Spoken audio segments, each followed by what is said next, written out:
This is CBC Here and Now.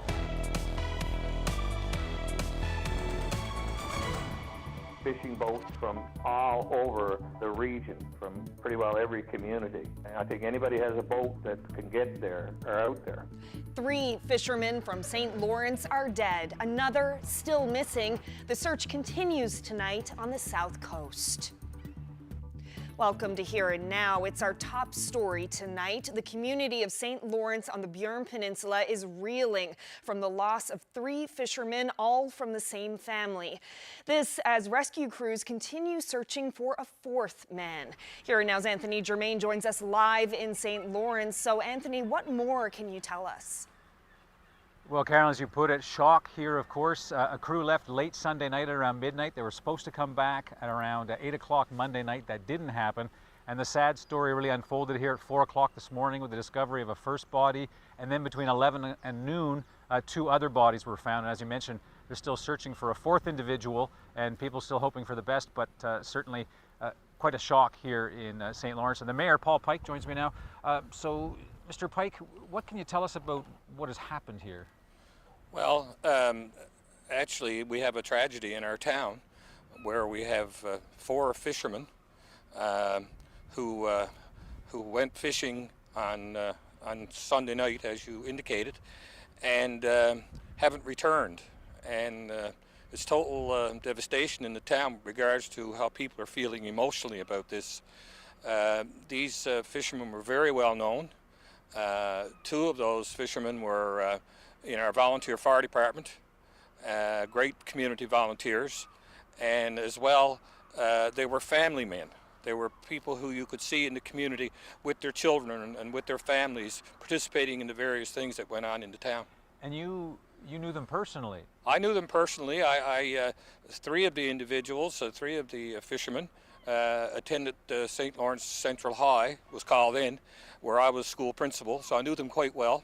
And the older gentleman, him and I went to school together at the same school, so I knew them all quite well. They're all from St. Lawrence. One of the families fished here for decades, and were very well known within the community. So yeah, it's words. It's hard to verbalize what we're feeling here today. Now, as I know, as a mayor in a small town, you obviously know just about everybody, if not everybody. Without prying too much, have you had a chance to speak with the family members who you must obviously know? Not directly, but I have spoken to people close to the family, and of course, it's been a very hard day on them, waiting for news and so on. And there's still one family that hasn't received any news at all yet. So again, it's been a real tough day in the town. As I went around town this morning, talking to individuals and so on, people were really upset. People were, very emotional when you talk to them because, again, this was not expected. And we're a town of 1,200 people. We're resilient people. We support each other. We're there for each other at all times. But this was a severe blow to the community today. And I guess to wrap things up on the sad story, of course, as you know, the main story up until now has been the pandemic that we've been suffering through. We've seen the problems with grieving. I mean, how does a small town grieve such a loss given the new regulations? And it compounds everything, doesn't it? It certainly does. It certainly compounds things. And we have no idea how we're going to, as a community, come together to pay tribute to those individuals. I indicated earlier, I read on social media today that someone had written, I bet every person from St. Lawrence would like to be home right now. Our little town is hurting so much. And that sums up our community. There's not much I can add to that. I mean, this is a community that's known tragedy, if anybody knows Newfoundland history, so... That's correct, yeah. We've had a history of tragedy through the mine and the fishery. And from that, though, comes a huge support for each other. Right. Mr. Pike, it's a horrific story. I appreciate you finding time to be on Here and Now tonight. Thank you very much. Thank you. Well, the Coast Guard says it will continue the search for the fourth missing person this evening. As you could see just then, a lot of fog out in the bay, and the Coast Guard is hoping that the fog won't hinder their efforts. But just before the show, I spoke with Mark Gould, the regional supervisor who's helping coordinate the search. The plan for this evening, we're going to continue to search the area. We have a plan in place.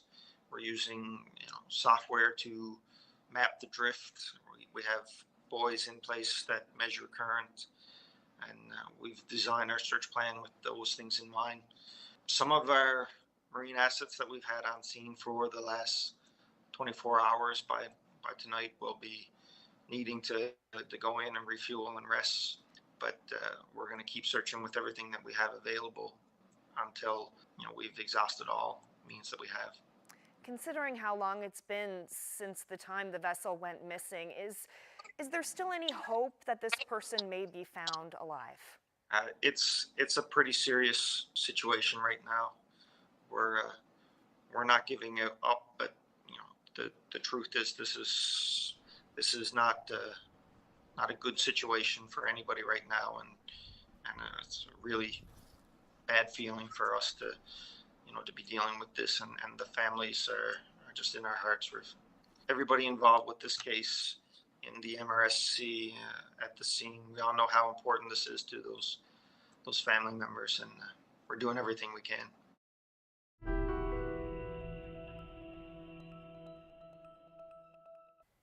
Well, for the 19th straight day, there are no new cases of COVID-19 to report in our province. One person remains in hospital. That's down from 3 yesterday.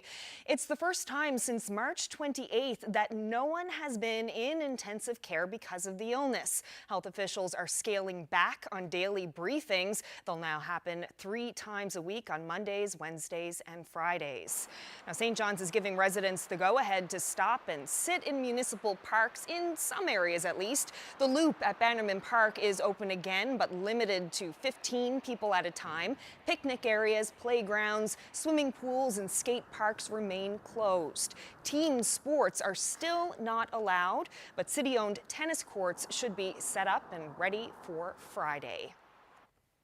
Well, another sign today of the growing frustration and panic in the oil and gas industry. A diverse collection of speakers took part in a virtual news conference to demonstrate what they say is widespread support and make a desperate plea for aid from the federal government. In an unexpected move, the new president and chancellor of Memorial University weighed in. So many of our university engineers, our faculty, and our students are involved in the sector. And so, we are very supportive, especially as we move to greening the oil and gas industry more and to look at zero emissions. So I see the partnership really focused on research and producing graduates that bring value to the oil and gas industry. Right now, we know how important it is to Newfoundland. If it's important to Newfoundland, it's important to Memorial University. We're so intertwined and connected. Industry supporters have been calling on the federal government to offer exploration and tax incentives for oil companies. This comes after a series of projects have been canceled or delayed. The Premier says today that unless action is taken, these setbacks will cost the industry billions in new investment in the coming years. Well, Nalcor is getting ready for construction to resume at Muskrat Falls. Starting this Saturday, work will ramp up. COVID-19 has not only delayed the project by at least 4 months, it's also going to add more to the total cost. And here now's Peter Cowan joins us live with more details on that. So, Peter, let's start with the money. How much will this delay cost? Carolyn, they're still trying to figure that out. I was talking today with Stan Marshall, the CEO of Nalcor, and there's still a lot of uncertainty because even though they are planning to start ramping up work at the site, how productive are people going to be, especially when they won't be able to work in the same way they always have? But let's go through some of the best estimates that they have, at least for now. So the extra cost for operating for contractors and those other capital costs is going to add $150 to $200 million to the cost. The delay also means more interest, so add another $200 million there. So in total, that could drive the cost of the whole project up over $13 billion. Marshall says they need to get back to construction in order to keep those costs from rising anymore. I think we have a duty to do what we can to finish this project as quickly as possible. I mean, you know, it's bad enough even the way it was before COVID, but COVID has certainly significantly delayed the project, and so the delay will increase the costs. Okay, so Peter, how will they make sure it's safe for workers? Carolyn, they've been using this time in order to try and plan. And so, for example, when you look at how many people that are on site, it won't be the 500 people that we had as recently as the beginning of March. At most, they say it'll probably be about 300 that they have on site. Everything from how people work to how they eat, that's all going to change to ensure physical distancing. Nothing like some of these file pictures that we're seeing right here. Instead of working on all the turbines at the same time, they're now going to have to do them one after another. And this process will still need skilled workers from other provinces and other countries. But Marshall has promised that they're going to isolate for 14 days in St. John's before they're allowed on site in Labrador. And if that wasn't enough problems, there's one more. Because the project isn't going to be completed by the end of the year, the first interest and capital payment on the billions in loans is going to need to be paid. That's $200 million. And Carolyn, that's money that the provincial government is now going to have to pay because ratepayers won't be paying it yet. All right, thanks so much, Peter. That's Here and Now's Peter Cowan reporting live.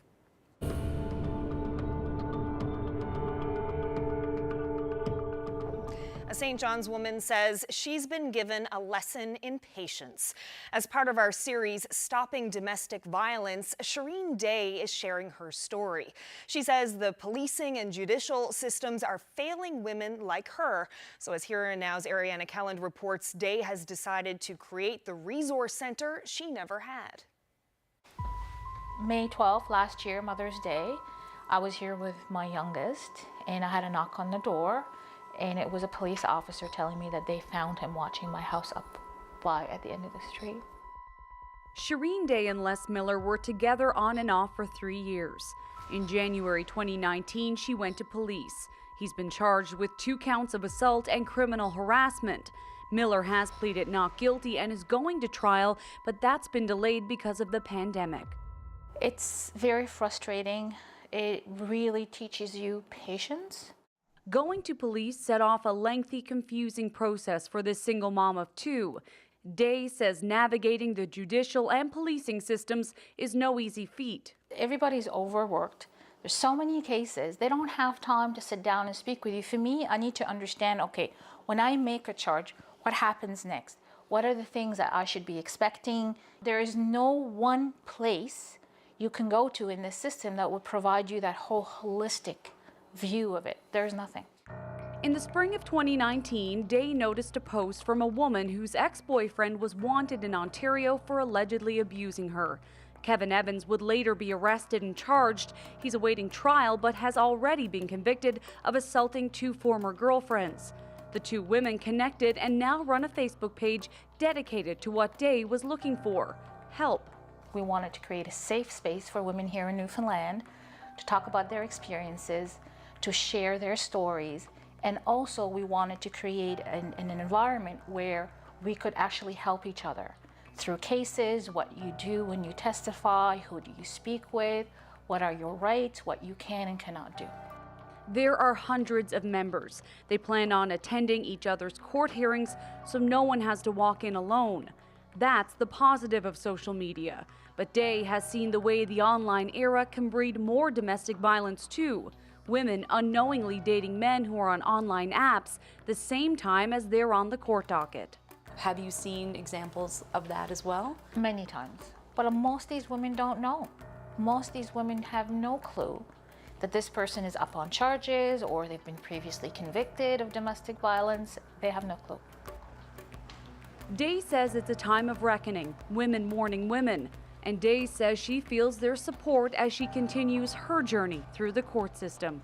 Ariana Kelland, CBC News, St. John's. For a nurse in Prince Edward Island, it's been a long 5 months. Not only is she isolating from her son, they're living provinces apart.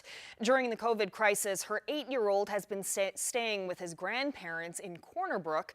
Our Troy Turner has that story. Ruben Enrique is counting down to June 8th. That's the day he and his grandparents crossed the Cabot Strait, bound for Belfast, Prince Edward Island. It's also the day he gets to see his mom again. The first time since Christmas. It was heart-wrenching, very difficult to try to pull that off and explain to him, while staying strong myself, say to him, we have to wait longer. And, or now there's new plans. Okay, this is the new plan. I'm trying to keep him as informed as possible, and giving him a heads up whenever I can so he's psychologically prepared. Enrique lives in PEI, where she works as a practical nurse. The mother and son were supposed to see each other over Easter, before the COVID crisis. Her parents have applied to take Ruben to PEI on compassionate grounds, but have been denied 3 times. And Ruben being autistic, he needs special care. I can't throw him with a stranger and then he's all hunky-dory fine. That's not going to work. Restrictions on seasonal residents will be lifted on June 1st. Enrique's parents are building their retirement home in PEI and have high hopes. I always prepare myself for the worst. Hopefully not. But I'm definitely more confident than I was previously because surely, they'll be able to come home now. I can't see any reason why they would be refused. Once Ruben arrives in PEI, he and his grandparents will self-isolate for 14 days. It will be hard not holding her son, says Enrique, but having him close will mean a world of difference. Troy Turner, CBC News, Corner Brook.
Weather update is brought to you by the sold-out HCF Home Lottery. Thank you, Newfoundland and Labrador. Your support has been overwhelming. Prize winners will be announced on June 25th at hcfhomelottery.ca.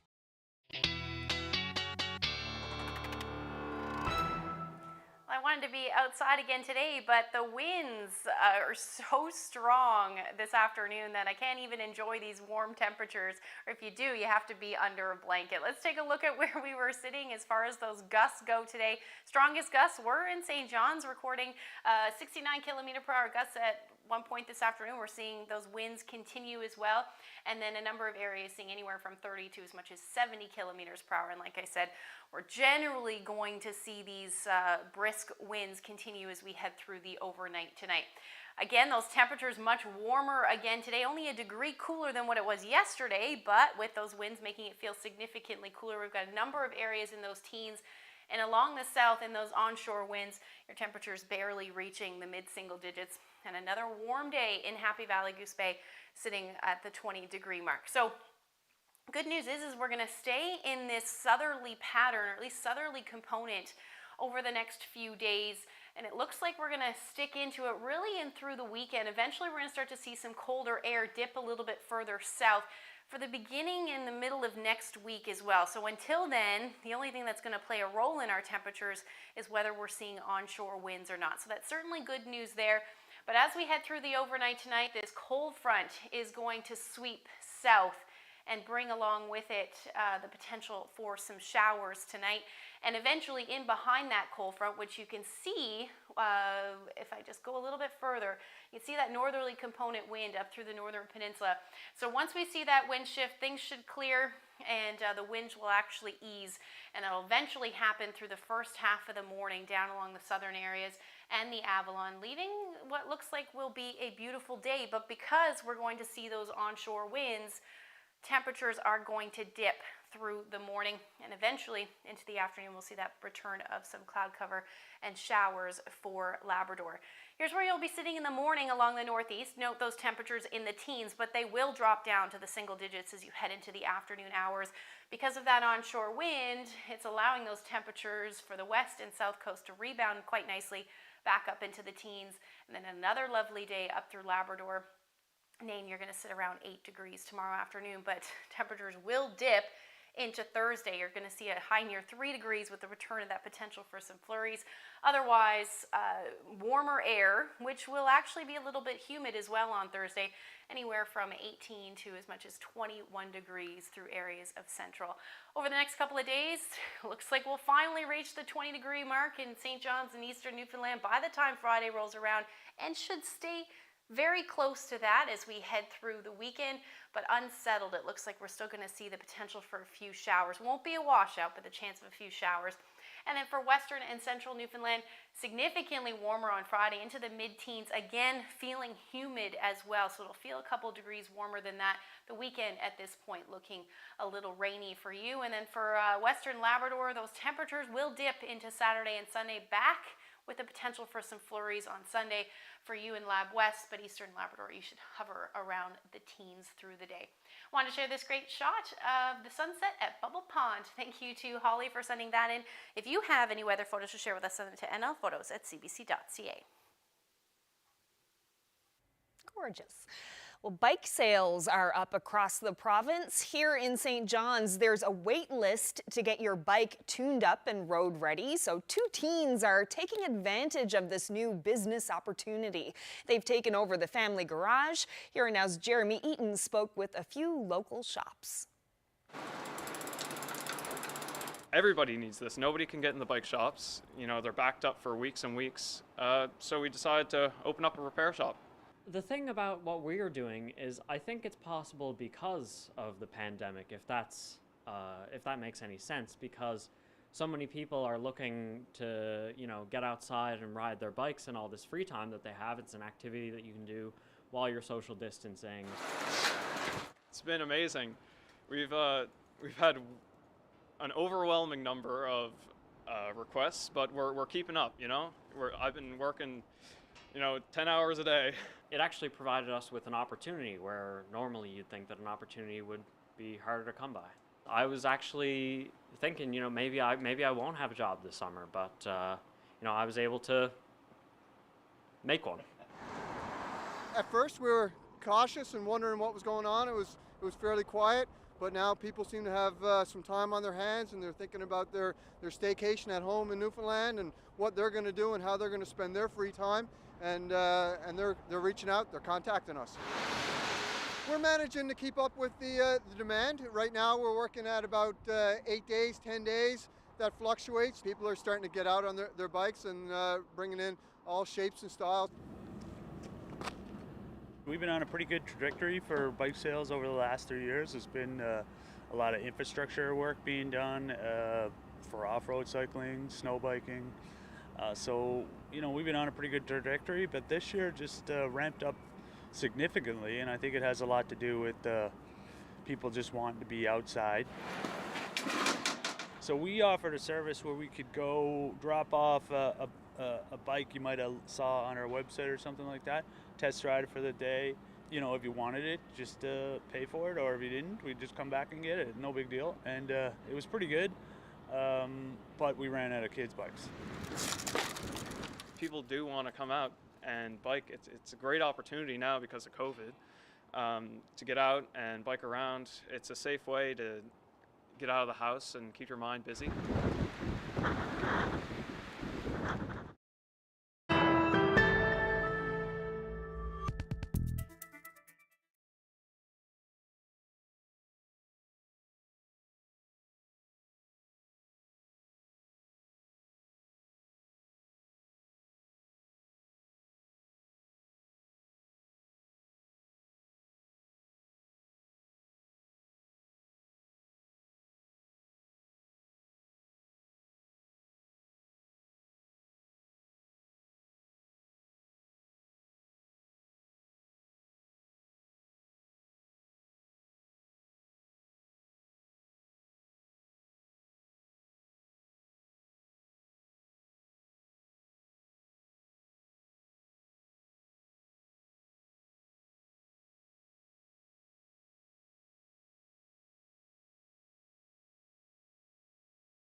before we leave you tonight, here's something fun for children and some adults to look forward to. The creator of Harry Potter is sharing a new fairy tale.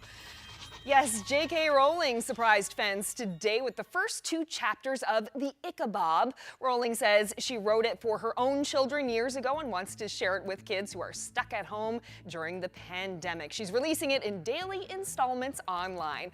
Well, that's it for Here and Now tonight. Thank you so much for joining us. Hope to see you again tomorrow.